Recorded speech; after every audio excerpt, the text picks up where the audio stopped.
You're listening to Scene2IQ, the Scene to Scenic podcast. We want to begin by acknowledging that we are currently broadcasting on the traditional territories of the Anishinaabe, Haudenosaunee, and Neutral peoples, as well as the Haldeman Tract, land which is promised to the Six Nations that runs 6 miles on each side of the Grand River. We are grateful to be using this space this evening. We express our gratitude to the traditional and original stewards of this land, and at the time of recording, appreciate the work that the Indigenous organizations such as Crow Shield Lodge are doing right here in Kitchener-Waterloo to include all nations in land stewardship through ceremony and public events. Welcome, everybody, to the Scene2IQ podcast. I'm your host, Deren Atkins, and sitting with me today is a friend of mine, special guest, local content creator, professor, podcaster, and genuine creative. Wow. Shannon Knelsen. That's a great intro. Thank you. It's still so weird for me to clump any of those words into the description of who I am as a person, but thank you. It's great. My pleasure. And it's actually interesting because you were sitting here around the first time that I met you when it was through your contact with Midtown Radio that we got involved with I'm going to call it Tri-Cities podcast group. I'm not sure what we're. Yeah, I don't know that we've landed on an official thing yet, but yeah, that's kind of the vibe. Tri-Cities podcast community. I don't know. I don't know what it will be. Yeah. Collective. Yeah. Yeah.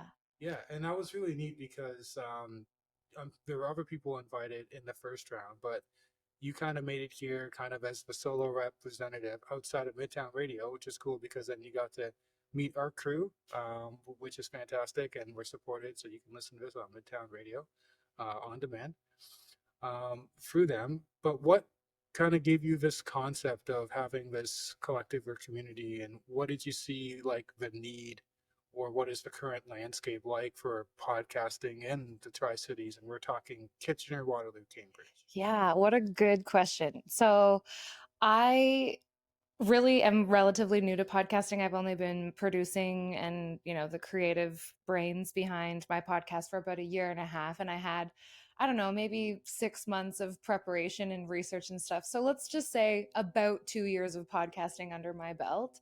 I lived in Toronto for 10 years before moving to the Tri Cities in 2020. So a lot of my roots still lie in Toronto. So when I was starting to think about starting the podcast, which operates under the not for profit that I'm the founder of, all of Branch Mentorship. The podcast is called the All of You Podcast. Anyways, when I was thinking about podcasting and I started doing research on like where I could learn or who I could learn from, all of the contacts that I was finding were located in Toronto. So, very long story short, I started reaching out to podcasters in Toronto and I started attending a bunch of podcasting events in Toronto. And it occurred to me, I don't know, maybe around the fourth or fifth event, I didn't feel like I was really learning too much anymore. I felt like I knew everything that I was going to know, not from, I guess, a finesse of my skill set and whatnot, but I started thinking, why am I traveling all the way to Toronto for these things? Like, why do these types of events, summits, podcasting camps, pitch your podcast? Like, in my mind, I was thinking, why do these things not exist in the Kitchener, Waterloo, Cambridge region? And so that sort of sparked my, I don't know, curiosity to see who existed out there in the world of podcasting in this region. And ultimately, it was, I don't know, maybe 3 or 4 months of me just every couple of weeks, just kind of researching and Googling, podcasting in Kitchener, podcasting in Waterloo. And somehow or another, Midtown Radio came across my Google search. And I don't even know. I probably was working a night shift. I probably sent the email at like 3 o'clock in the morning. I was just like, hey, like I'm a local not-for-profit founder and I have a podcast and I've seen the incredible things that are happening with the podcasting community in Toronto. It's an incredible group of friends in Toronto. Shout out to the Sonar Network and Lead Podcasting. They came together and built this amazing thing, and all of their events sell out, and I just admired the thing that they built. And I was thinking, I just need to find a core group of like-minded people who are curious and creative and interested in kind of driving a similar concept forward closer to home. And I left that first sort of meeting with you and the other folks from Midtown. I left that meeting thinking, I think these are my people. Like, I think these people are, you know, right up my alley. And the things that we talked about seemed to really jive really well. And I don't know. Now it's been a couple, like, I don't know, maybe a couple months now since our first sort of get together, and it just sort of seems like everything's happening really organically. And that's, I don't know, that's in my experience the best connections are the ones that happen unexpectedly, and that's kind of been what all of this has been. Well, yeah, I just want to pick up a couple things that you mentioned there because I think, yeah, I think you're absolutely right, and that's really cool that you saw this happening in Toronto, which I'm sure has just a ton of great events and great people, Yeah. and that there was some kind of gap where that same kind of experience can happen here. And I'm grateful for someone actually taking that initiative because, as simple as it seems, someone still has to be like, "Hey, where are the peeps at? Let's go check this out." And you're absolutely, I think the sentiment was the same as soon as you left. Like everybody, the remaining people at Midtown, we looked at each other, we're like, "Oh yeah, this is definitely something we're gonna rock with here." So, and what was neat is you also there's a follow up meeting, and it was at your studio. I'm gonna Mm, call it studio, which is yeah. your place. Really freaking cool studio. Everybody, if you have not heard the Olive Branch podcast, or sorry, The All of You, yeah, the All of You podcast. All of You podcast. Do check it out. You get to see a small preview of what the studio is like, but the actual space is fantastic. Which, so all that to say is that you hosted the second meeting there, and for me that was a cool experience because I got to meet a few of the folks who are in your podcast. Got a bit of a backstory there, and maybe that's a good segue. We could talk more about the actual podcast and kind of your background with the all of you and all of Branch Mentorship. But it was really neat to actually meet the people. So Shan and Yash. Yeah, yeah, yeah. who have some really cool stories, and those stories really unfold in your podcast. So not my story to tell. You do a better job of it. Maybe we could talk a little bit about like the origins of the All of You podcast. And I know you do a good job of this. It's actually an episode that you have that kind of breaks down everything. But those who are just curious and want to know more in like, your elevator pitch, like what's it about? Yeah, for sure. You can watch the full episode. It's the very first episode. I think it's the episode that has the most views on YouTube. But I don't think that podcasting really was obvious to me. For those of you who are listening, if you don't know who I am, I'm a college professor. I've worked in healthcare for 150 years, but I've been a teacher for about 9 years. And I had a group of students maybe 3 or so years ago who basically said to me, like, Professor, you have to start a podcast. Like, you have to start a business where you're helping young people like navigate the professional world. Anyways, the podcasting thing kind of came after the incorporation of the not-for-profit. Like, Olive Branch Mentorship originally started as a business, a for-profit business, where I was like, yeah, I'm going to help people edit their resumes and cover letters, and I'm going to help them prepare for interviews. And the day that I announced that I was starting this business, I was inundated. And when I say inundated, like 500 messages on LinkedIn, like multiple messages, multiple emails. I was drowning in resumes and cover letters. And I thought to myself, like, I don't want to edit resumes and cover letters for my life. Like, that's just physically not possible with the amount that I of people that were reaching out to me for help. But secondly, I was feeling really icky about the idea of charging people. You know what I mean? Like, so I really grappled with this whole entrepreneurial business for profit thing in the beginning, so much so that it came a point in time, and this was in 2023, where I basically just said, like, scrap this whole resume and cover letter interview preparation thing. Like, that's not it. That's not the idea. Like, I know there's something, but resumes and cover letters is not it. It wasn't until, so fast forward, it's like middle to end of January, and I'm starting a brand new semester, fresh group of students. And it was like the fourth week of the winter semester. And I had this guy come up to me out of nowhere in one of my classes, and he was like, "How's Olive?" And I was like, "How do you know who Olive is, or like what Olive is?" And he's like, "Well, I started following you last year when you started Olive Branch Mentorship, and I was really looking forward to having you as a professor." And I was like, "What the heck?" Like, that, it was just kind of jarring for me to think that all of these months had passed since I'd started this thing that I didn't really do anything with, but I had created an Instagram page and had like, I don't know, 500 followers or something like that, and wasn't really taking it seriously. But there were people that were actually like paying attention to what I was doing, I guess, and didn't realize it at the time, but is making an impact. And that student was like, "You have to start that back up, and I'm going to get everybody in this class to follow you." And anyways, so after that experience, I was like, I can't do this on my own, and I need a, like, somebody who's, interested in this sort of concept. And so I took it upon myself to look up Shambhavi. I creeped, and I was working a night shift. I'll never forget, I was working a night shift.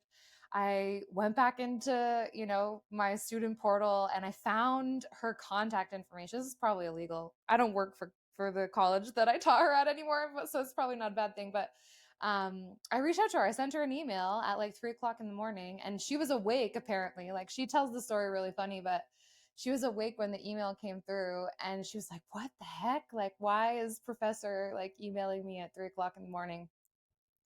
And so I think she responded right away, and we made plans to meet for coffee.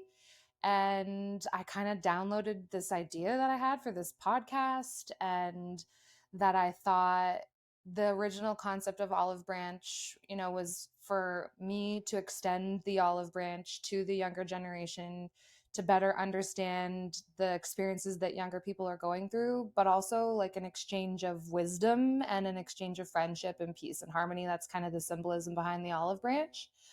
Um, and yeah, I mean, kind of the rest is history. Like, everything really snowballed from there, and we got several other people on board with the whole concept of switching Olive Branch Mentorship from a for-profit thing to a not-for-profit, because we saw a tremendous amount of potential in what leadership development programming would look like. Now, fast forward again to today, the concept of Olive Branch Mentorship has evolved now into sort of three fundamental pillars, which is confidence and communication and community building. So whatever programming, services, supports could look like for younger people to develop their confidence in being able to, you know, attend a job interview, sure, but even, take it a step further and just be able to talk about yourself for a minute positively, to make eye contact when you're having a conversation with people, and then tie in the communication with the podcasting, being able to sit down in a podcast setting where you're literally on a mic and your entire job is to just talk, and be able to carry a conversation with somebody that you don't know, or being able to, I think, talk about yourself, but also what you're passionate about and the things that you're inspired by, the people that have inspired you and kind of influenced your decision making along the way. I think that whole piece around confidence and communication really, ties together nicely.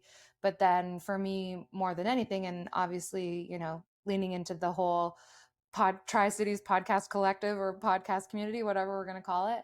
I just think that now, today in 2025, well, almost 2026, I think that people are craving community and belonging and having a purpose. And I can't remember who said it. I want to say it might have been Simon Sinek. Do you know Simon Sinek? He's like a Name and a face. Yeah, he's all about like optimism and leadership development, but he says like community is a group of people who want to get together and grow together. Like, they have combined purpose, but their entire, drive behind coming together is that they want to build something meaningful and purposeful. And so all of Branch Mentorship, the All of You podcast, it's a very small, still grassroots, like little indie operation. And the hope is that in the coming years, now it'll be more around like building and actually, seeing all of these ideas that we've been establishing come to fruition. We also have a partnership with Toronto Metropolitan University. So I've had Bachelor's of Social Work students come through and do placements. I have a Master's of Social Work student joining us from January to June 2026, which I'm really excited about because I hope that she'll be able to deliver some more one-on-one support for young people that are, needing any kind of guidance when it comes to professional development. And I don't know, I guess really just leading into the impact that we could make at a community level. One of the things I'm really passionate about is intergenerational mentorship. So I'm really keen to explore what podcasting in a retirement home or a long-term care home might look like, with Gen Alpha and Gen Z sitting down with older adults and doing kind of like a wisdom exchange.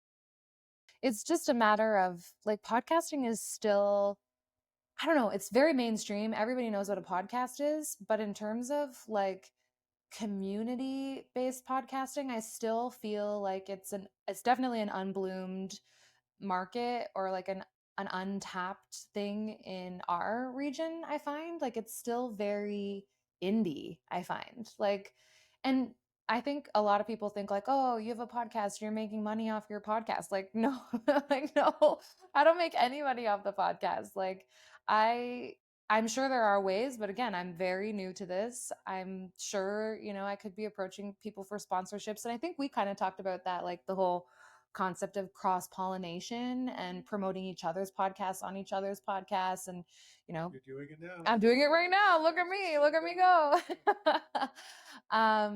But you don't make money. Like when you're first starting out, this is purely passion project. Like this is my whole idea behind creating the All of You podcast, was to create experiences for young people and to learn something together and to learn from each other.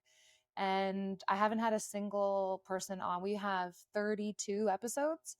I haven't had a single guest turn around and say that was an awful experience, I never want to do that again. Like if anything, every guest has said that was so cool, I can't wait to do that again. And I wonder how many of those guests was it their first podcast? All of them. That is Maybe really cool. maybe two of the 30 had done a podcast before. And, now even myself, like I had never been a host of a podcast. I had been a guest on a couple of podcasts. One for the hospital I had been on in like 2019. And then I was on a friend's podcast during COVID, but I'd never hosted one. And I don't have a journalism or media production, radio broadcasting background. Like didn't know anything about how to be an effective host or, any of that kind of stuff. So I've learned a tremendous amount. Like I've learned so much, even just about my own ability to hold space for a person. Like you're doing an incredible job. You're a very good host. You don't say you don't, you're nodding and I'm, getting feedback from you, but I will never forget the first few episodes that we recorded.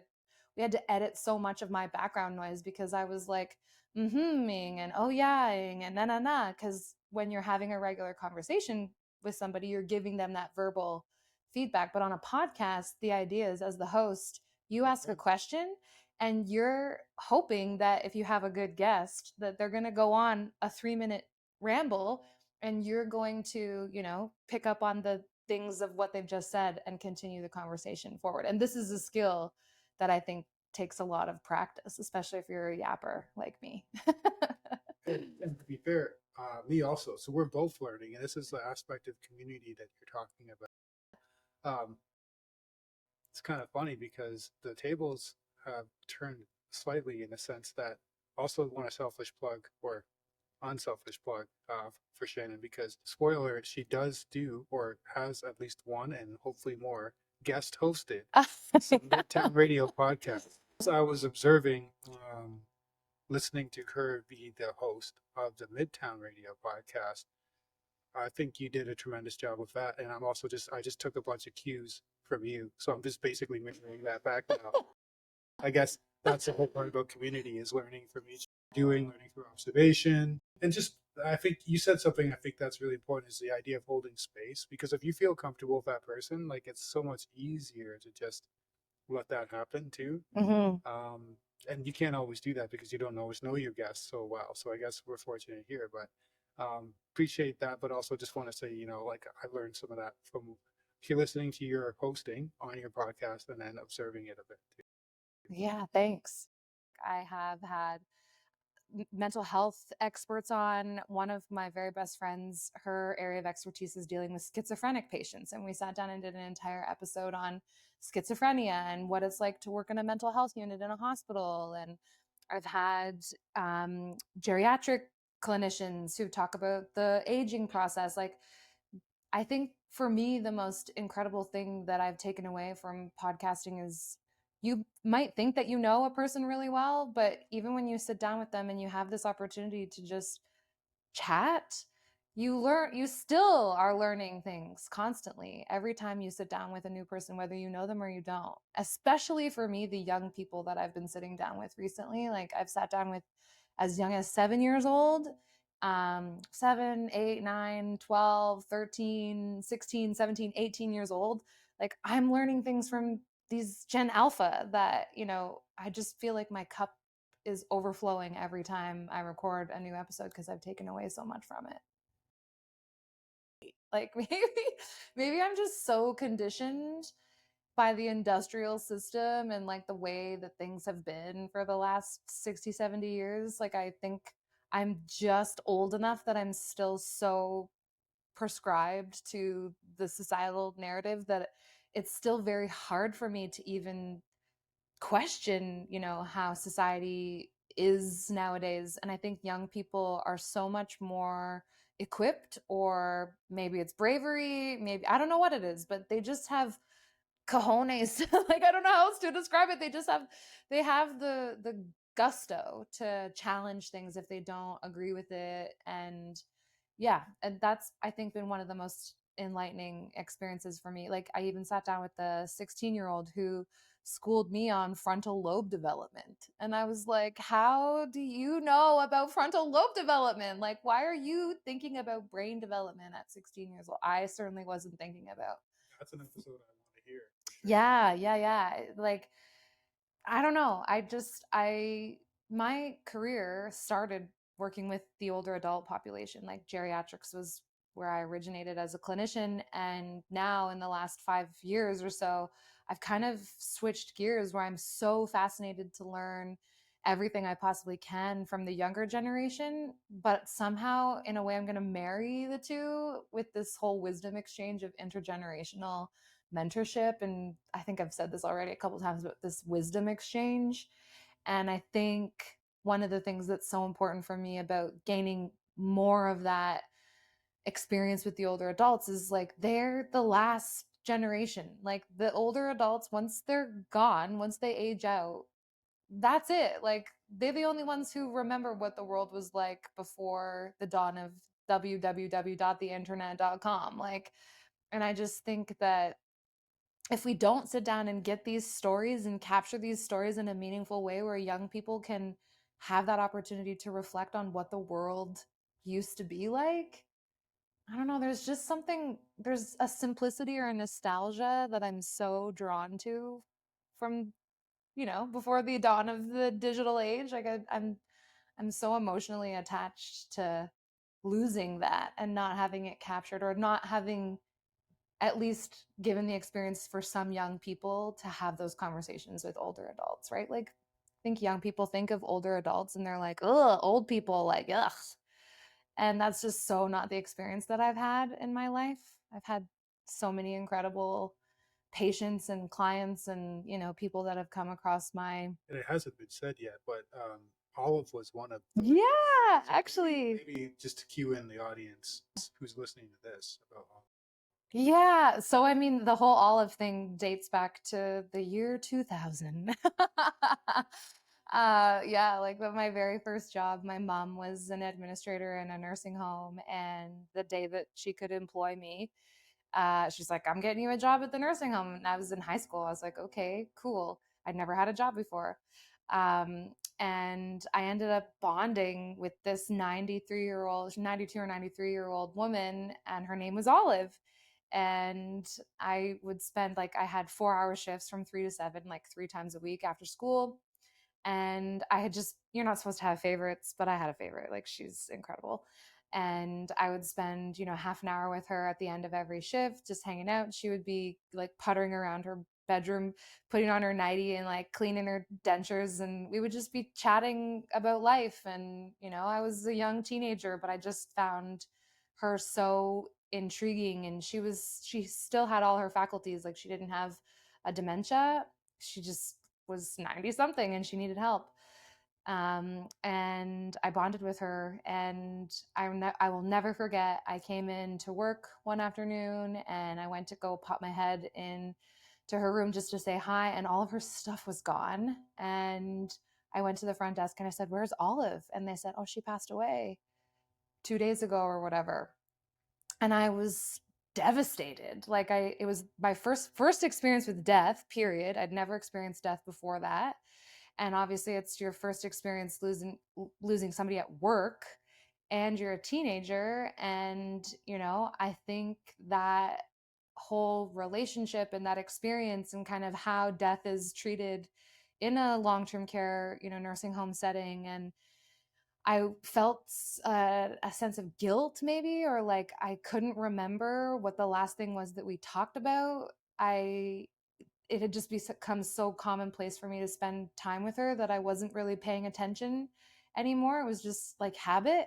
And I felt really bad that I couldn't remember like the last thing that I said, or I don't know why I fixated on that, but I think it just goes back to, and I say this all the time, but Maya Angelou's quote where she says, like, people are not going to remember what you were wearing, or they're not going to remember, exactly what you said, but they're going to hang on to how you made them feel.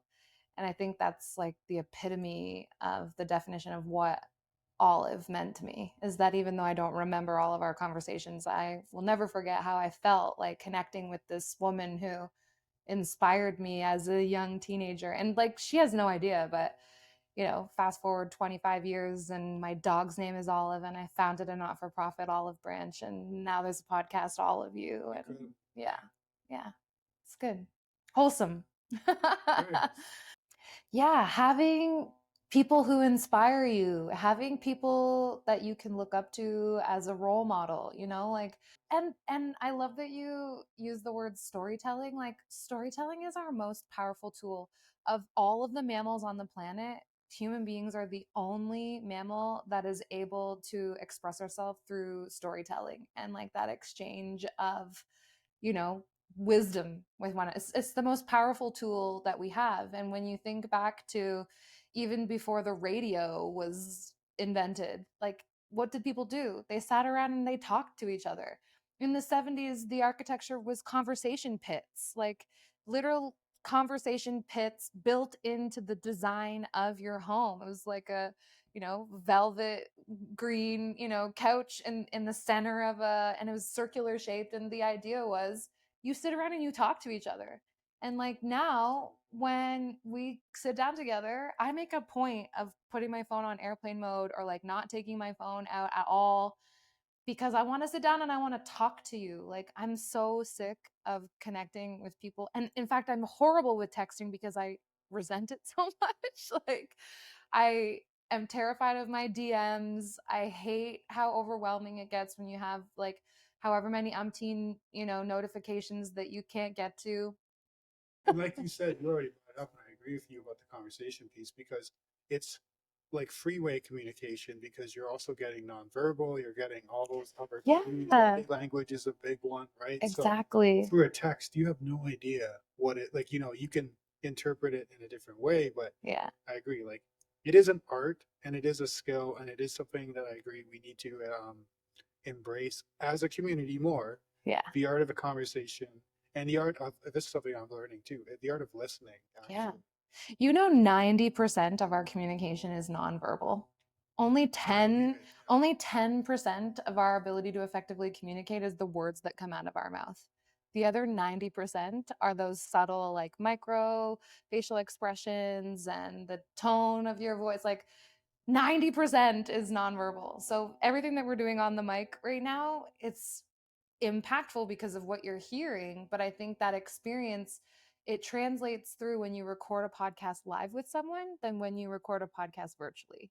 I think Oh, the that's cool. You're sound right. of the podcast and the vibe of the podcast, just in my opinion, I know that virtual podcasts are just, they're very powerful as well. I find that virtual podcasts are way more effective for information sharing and like fact So, based, like seminar type, webinar type content. But if you want like a real, authentic, true blue podcasting community, it's the podcast where you get to sit down with the person. Cause I think you can still sense the energy between the two people or three people or however many are on the podcast. Like I think you can still sense that through your listening of the content. Just my observations. couldn't agree more. Yeah. And so you mentioned you had 32 episodes, and you already mentioned some cool guests that you had. I'm curious, like, what's the number one thing that really surprised you when you heard what you were hearing in your episodes? Something that's really surprised me. I don't know. I think I'm going to lean back into this energy exchange and just how excited people are once they've recorded the episode. When's the episode going to come out? Like they're so excited for their hour of content, to be produced, and they're excited to share it with people, and they're excited to go to school and say, hey, I was on a podcast. They're excited to tell their friends, hey, I was on a podcast. Like I had a couple of guys on, a 16-year-old and an 18-year-old, and the 16-year-old was like, I'm going to tell every single person in my high school. Like I want them all to know about this experience. And I think even some of my elder millennial friends who have been on, or they're not all elders, but my millennial friends that have been on the podcast, even their excitement and like the look in their eyes, when we wrap up, and I don't know, I think that's been the biggest takeaway for me, is just how excited people are about the story that they've told and how much they're looking forward to being able to share it with people. That to me is a telltale sign that what I'm doing is the right thing, because people are so excited about the experience after it's happened. Does that make sense? It does make sense, Yeah. and I think it's cool because you're right. It creates we talked about holding space again, space, but also creates kind of like a persona of sorts of somebody who we might even be shy. Like, let's say if they're not an actor or something and they don't want to be in front of a YouTube channel or video, right? Yeah. Maybe this is an avenue where they don't have to be, it could be faceless, or sometimes I understand there is some video, but it's not like they have to be performing something. It's just sitting down, naturally being in a conversation. And one thing that I actually found, I don't know if you found this, I'd like to hear your thoughts on it too, is eventually you start to appreciate the sound of your own voice. And, when I started recording myself, it wasn't necessarily for podcasts, it was mostly for music. And I honestly could not get behind my own voice. I just don't know what the block was.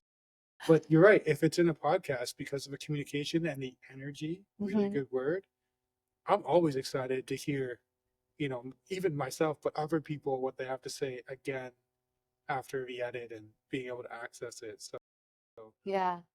I mean, it still is a little bit painful for me to hear my own voice. But again, I think now that I've become a better host, I'm not as critical. I think at the beginning, I was criticizing everything that I was doing, every breath that you heard, like every like all the noises that I was making in the beginning. Now that I've, and bless my editor for fixing a lot of those things too, but now that I think that I've got a good rhythm with my ability to host. Now it's not as painful for me because I'm not as critical.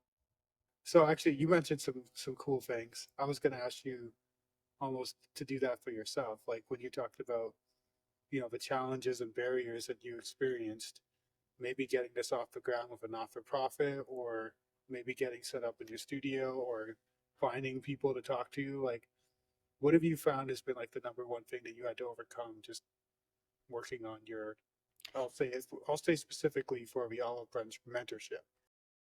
Okay, yeah. Olive Branch Mentorship has been a completely different beast than the podcast because I don't think there's been anyone that I've asked to be on the podcast that was blatantly like, no, absolutely not. Like most everyone that I asked was like, yeah, sure, like let's make it happen. So that's been great. But from launching a not for profit perspective, first, I will say it's not for the faint of heart. And I'm a very faint heart. So it's been one of the most challenging oh my goodness, like how do I even put this to words? Like very challenging, soul searching, like I've probably threatened to burn everything down 47 times in 2 years. Like I I also struggle significantly from imposter syndrome. And so I will make a certain amount of momentum on something. And then if I feel like, oh, that's not a good idea or that's stupid or people aren't going to like that, I tend to like self sabotage. So if I didn't suffer from imposter syndrome and self sabotage, Olive Branch Mentorship would probably be a way bigger, entity than it currently is. And I still refer to it as like being in its building, like infancy stage. But I think the biggest things that I didn't prepare for were like the involvement with lawyers. Like you have to, incorporate with a lawyer. The finances are a whole other beast. Like finding an accountant that will do not for profit taxes, like that took me forever.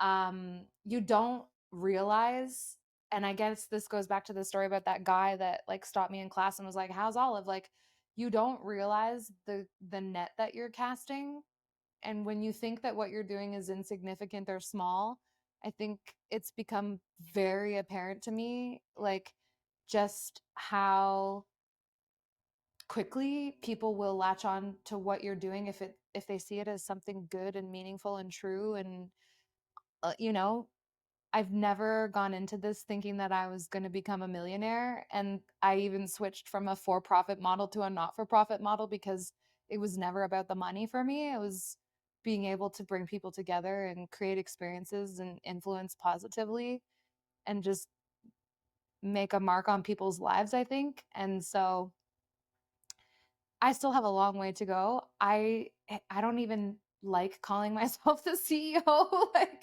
it seems very weird to me. Like you can just establish a not-for-profit and call yourself a CEO. Like why isn't everybody going out and starting not-for-profits and calling themselves a CEO, right?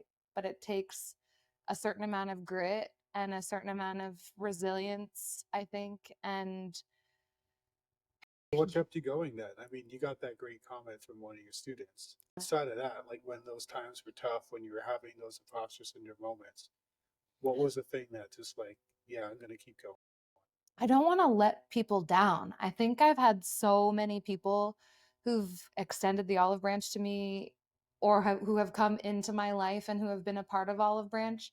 Now I've invested so much time and had so many people, you know, talk about how important the work is that we're doing. I think now for me it's like want to I don't want to disappoint anyone more than anything, though I don't want to disappoint myself. Like I don't want to feel like I sabotaged a thing that I could feel in my bones was what I am supposed to be doing. And I have been saying that since since we were finally incorporated as a not-for-profit. I was like, I finally feel like I'm doing something. And not to say that working in healthcare and being a professor, like, okay, those are great things, but I finally feel like what I'm building is something that I've built myself and something that I've been able to bring people together with. And I still see just so much potential in what it could grow to be, especially now that I'm finding my people in the community, because you can't do anything alone. I think that's another huge life lesson for me is you have to have your people. You have to have the right people in your corner. And in order to build anything, it takes a village. And I think that's probably been the biggest lesson for me, is like lean on your people and gather as many people as you can under your umbrella, because you know it's never going to be anything if it's just you on your own, right? Like you have to have your tribe of like-minded people that are going to help you bring this thing to life. And so, yeah, there's been so many challenges, but I will say, understanding all of the legalities and the financial, aspects, and yeah, just how much time you when you start your own thing, like you're never not working. Like you could literally work 24 hours a day, 365 days a year.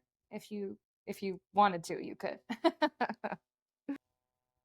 Yeah, that's really cool to hear your perspective on that, going through all of the different challenges yourself and in those moments. Like, yeah, I think it's a powerful thing to motivate you to say, like, not to let yourself down, but you also don't want to burn yourself out. Like in the 5 minute version, because I know that's something you do talk about in your podcast is the mental health. Like, how do you recharge your batteries? What do you do to help with that?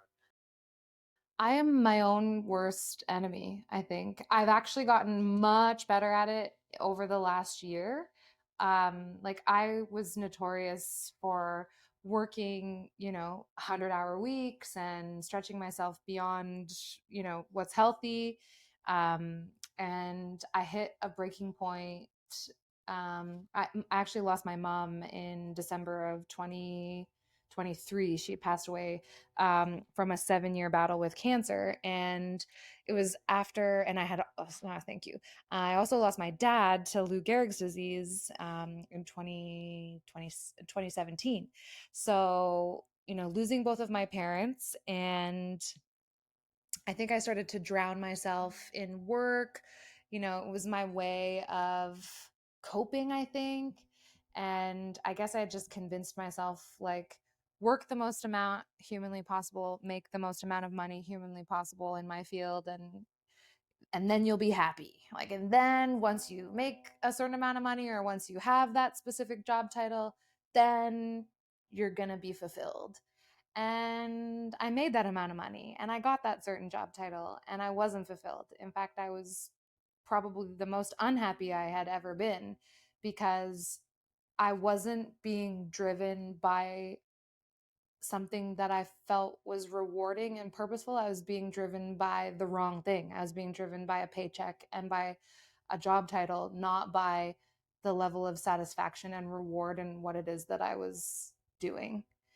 And so burnout came, after the year that I made the most amount of money that I've ever made in my life. And, burnout and health issues, mental health issues, spending thousands and thousands of dollars on therapy. Like, why am I not happy? Well, it's like, are you aligned with what it is you're really supposed to be doing? Or are you just chasing some unattainable, level of satisfaction? Like, and in case you didn't know, healthcare and education are the most like flaming dumpster fire areas across the continuum in our system right now. Like, and I'm smack dab between two of the most controversial. Everyone for the other one. Yeah, like quite literally, I'm a higher education, professor, but I also have 25 years of experience in the healthcare system that's virtually crumbling before our eyes. And so it just became very, very apparent to me when I had the opportunity to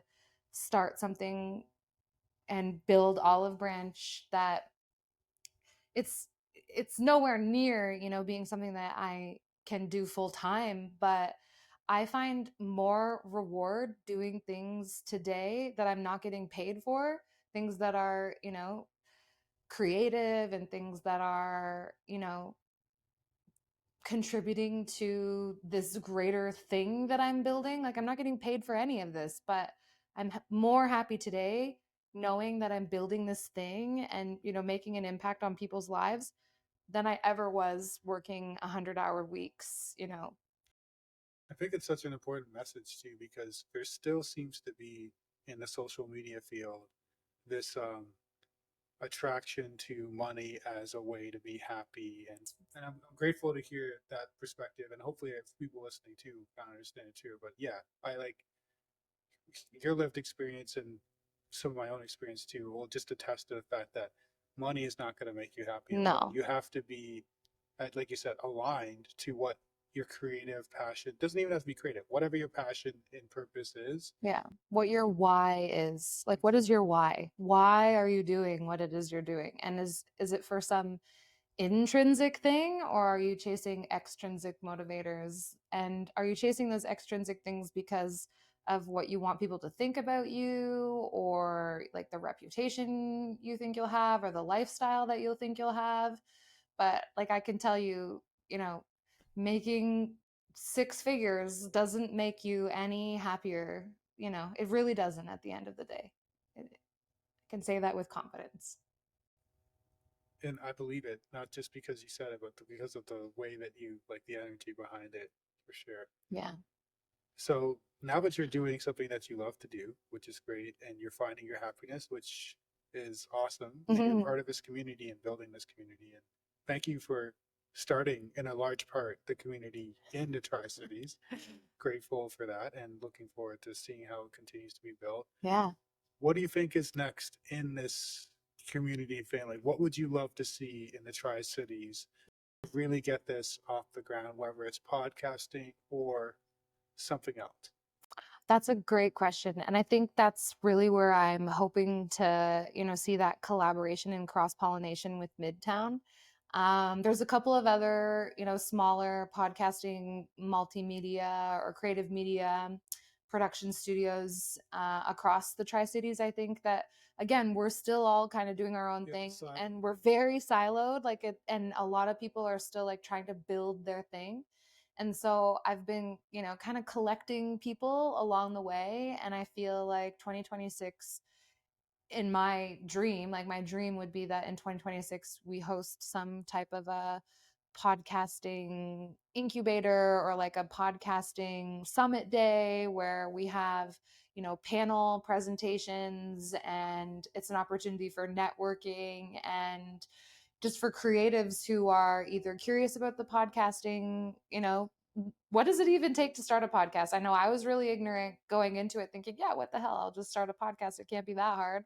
And you don't realize like just how much goes into like the planning and the, establishing yourself and how you're going to distribute it and your schedule and your guests and all of those things. Like there's so many nuances to developing a podcast that I think before you've done it for yourself, you don't realize. And so I would love for there to be like an education day, some type of podcast education day. I don't know.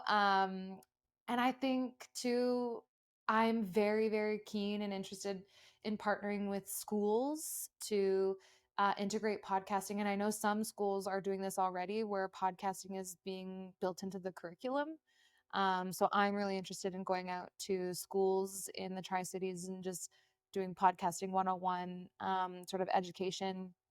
And at some point, if I can figure out the logistics, I know there's lots of logistics around establishing a camp, but I would be really interested in like a summer camp for youth, where the idea is it's a 2 weeks camp, and they spend the first week researching and learning all about podcasting and the equipment and the software, and then they spend the second week producing their own episode, and then at the end of the camp they get to share their episode of the podcast, obviously with parental approval and that kind of thing.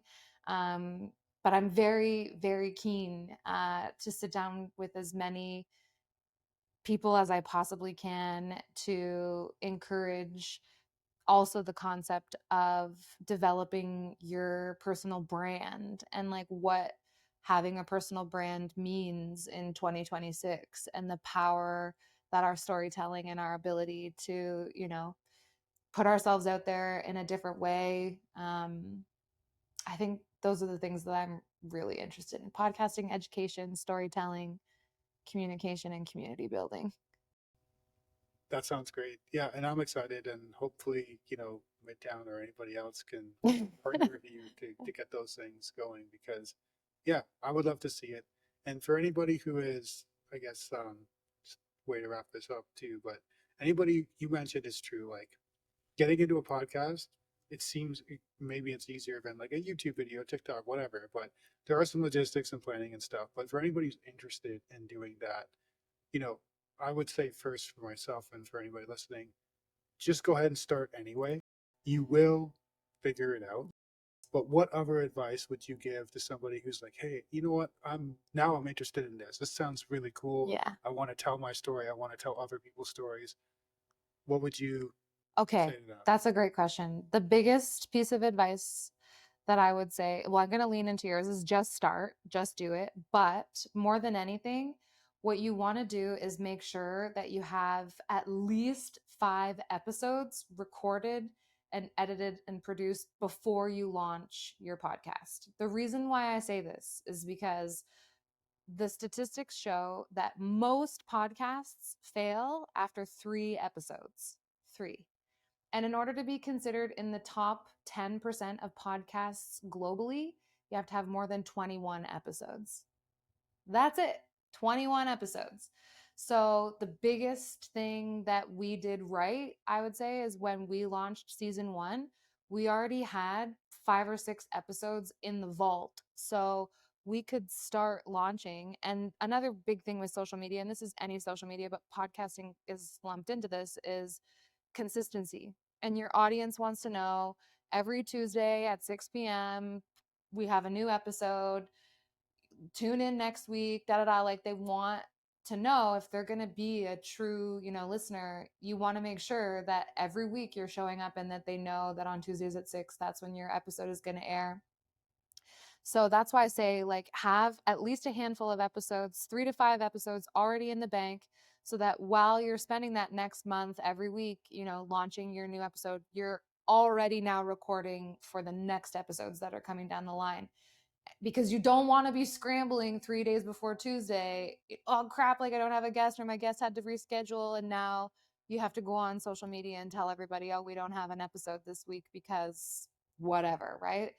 And I mean, that's just if you want to do it the right way. Like, I'm sure there are many people who've had podcasts that, don't go out and say, oh, we don't have an episode this week. Like, they just don't post an episode. But that would be my best advice, is just do it.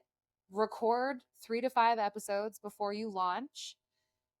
Establish a schedule, incorporate that schedule into your, like, it's part of your routine now. Like, if you're going to do this, you're going to commit to it. If you want to do seasons like we've done, decide on how many episodes are going to be in that season and commit to that many episodes. Like, we do 15 episodes a season.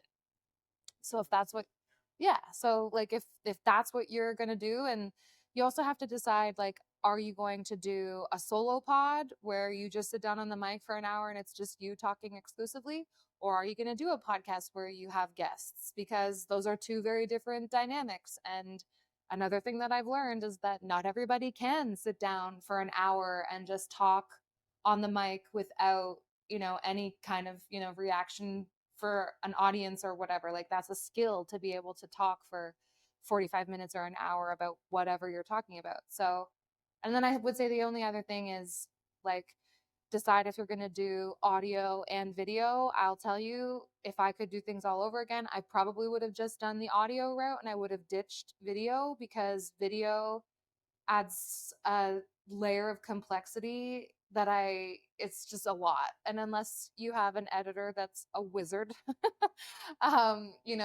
it just keeps things simple, and you can build up to having audio and video. But I would say start with audio exclusively and build up to one camera angle, and then see how one camera angle goes. And then, if you have a guest that, you really are excited about, then, put the planning into having it be a higher production, setup. But I think those are probably my core pieces of advice, is just start. But if you're going to do it right, and commit to, putting out more than 3 episodes, because as soon as you hit 21, then you're in the top 10% of podcasts in the world. So that's a cool thing.